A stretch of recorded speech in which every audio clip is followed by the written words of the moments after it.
So, I'm back again to break your brains. So, we've all been told that we are all energetically connected, one and the same thing. We're all just from the source. We're all experiencing life. Da da da da da da da.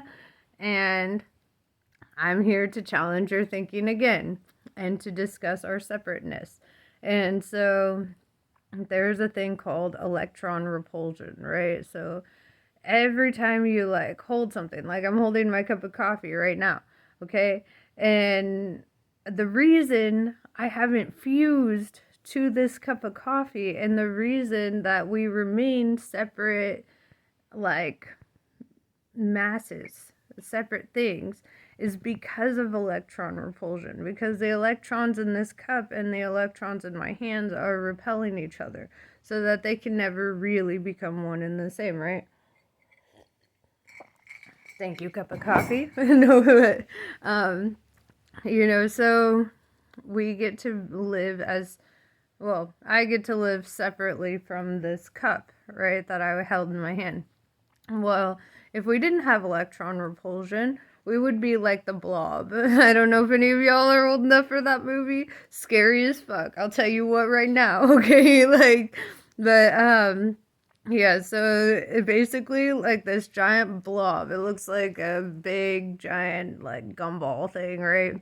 And it's rolling through town and it has no electron repulsion, so it just absorbs fucking everything that like comes into contact with it.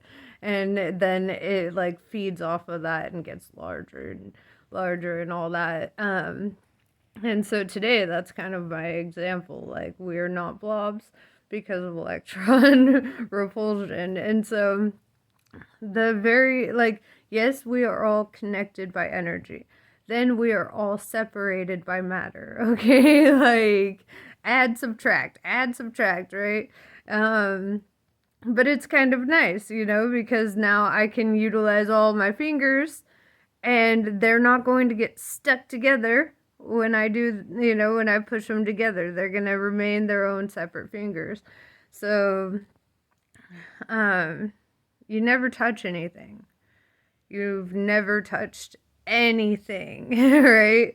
And whereas your soul, your energy, the non-physical aspects of you don't have that same limitation because it doesn't have electron repulsion. So your soul can be interconnected like with everything, whereas your matter is like, no, we're one dude, and this is kind of the battle of the ego also. Like, your ego is kind of like your electrons. It's like keeping you separate in your mind and your soul. Like, you're like, no, I'm my own thing.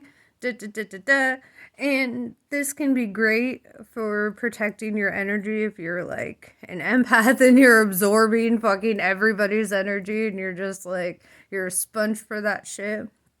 Try meditating on the fact that matter separates you, right? And for those who suffer with narcissism, I think they should do the opposite, where they, instead of focusing on how they are separate, they should meditate to focus on how they are together, how they are part of the flow of life, because people who have narcissism, they are very self-engineered, I guess is the way to put it. Like, their whole existence is for pleasing themselves, their own, their own personal gain, all that.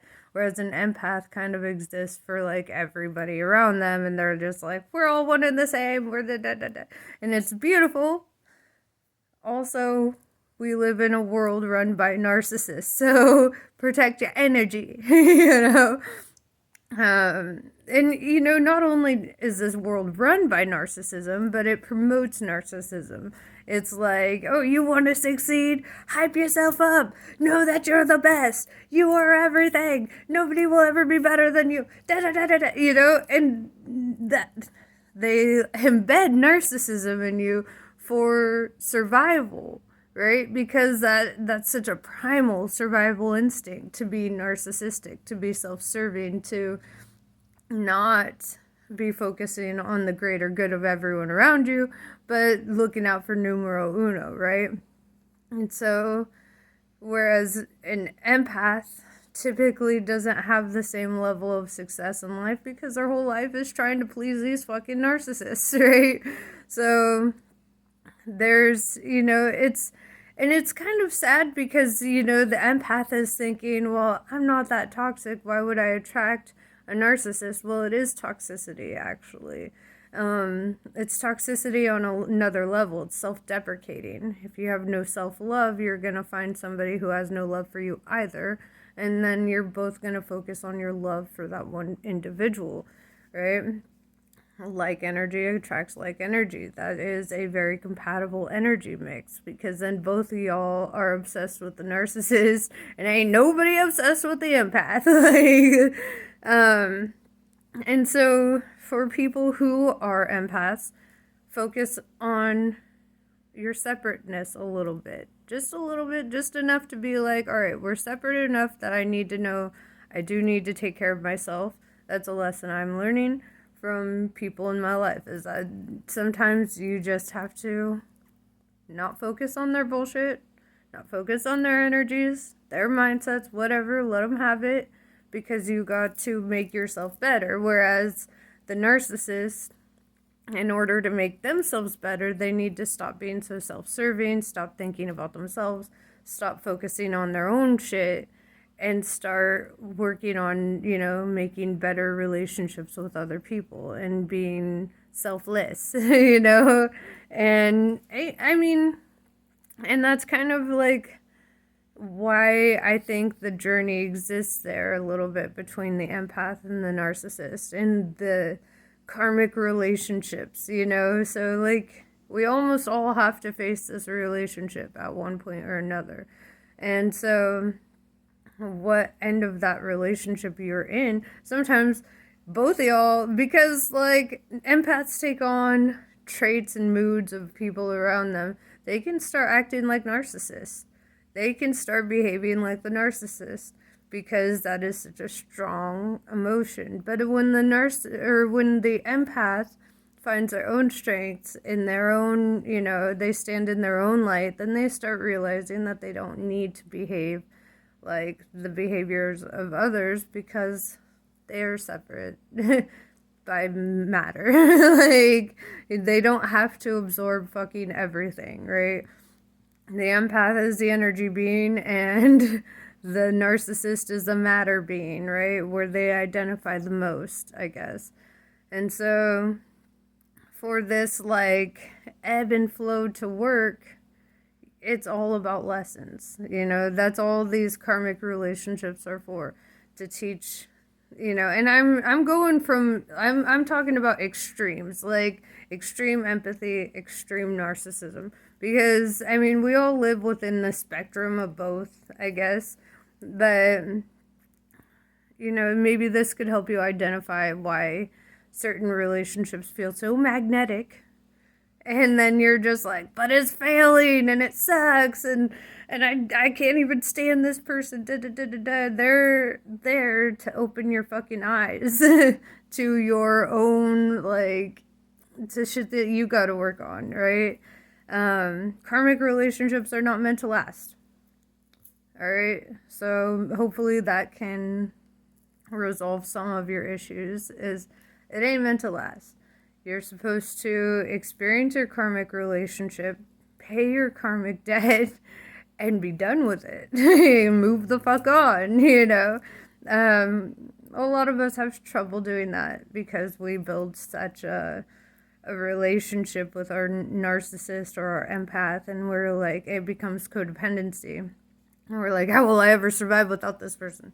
Well, you did it before. They showed up, so I assume you can do it again. But if you allow this to continue going and understanding how toxic and unhealthy it is for both parties and your children involved or whoever, then it becomes really selfish, to hold on to that. It becomes detrimental to your sanity. Like, You're not able to function right when you are not living up to your fullest potential. So, yeah, on that scale of things, the empath and the narcissist are very magnetic. Their energies are very compatible. Even though they're opposite energies, it's like magnets, these, because they both serve a similar purpose, and that is the narcissist, right? And I mean, here I was talking about fucking electron repulsion, and I got just like, I fucking barrel rolled into this like psychology thing. But, I think a lot of people need to hear that too. They need to understand why this toxic relationship keeps entering their lives, and why they can't escape it, why it's just like, and they're like, what, like, I mean, so many people will be like, how do I get my boyfriend to break up with me? How will I get my girlfriend to break up with me? Because they're so miserable, but they don't understand. Like, they're like, honestly, I try to leave. This person stalks and harasses me. I can't leave. They just bombard my life. That's your narcissist. That is bombarding your life. And then they're not letting you move the fuck on. They're not giving you the freedom to be yourself. And so you sit in stagnation, right? Always complying because the narcissist demands more and more and more. And how much fucking more are you going to give them? How much fucking more? Or do they need everything from you? Do they need to drain you completely fucking bloodless before you're like, you know what? Maybe I should walk away from this. Like, think about yourself. Think about your electron repulsion. Allow your electrons to repel you from that bullshit, okay? Like, next time you're holding hands with your karmic partner, be like, we're separate. We ain't the same. We're not fusing together. We're not the same, like, blob, okay? And you build a cage. You build a cage. There's no lock on it.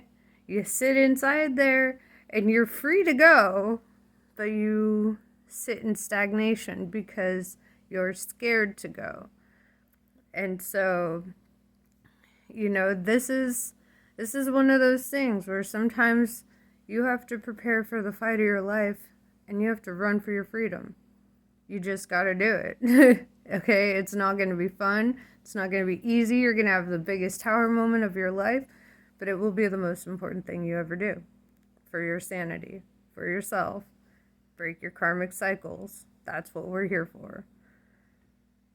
Anyway, have a great day.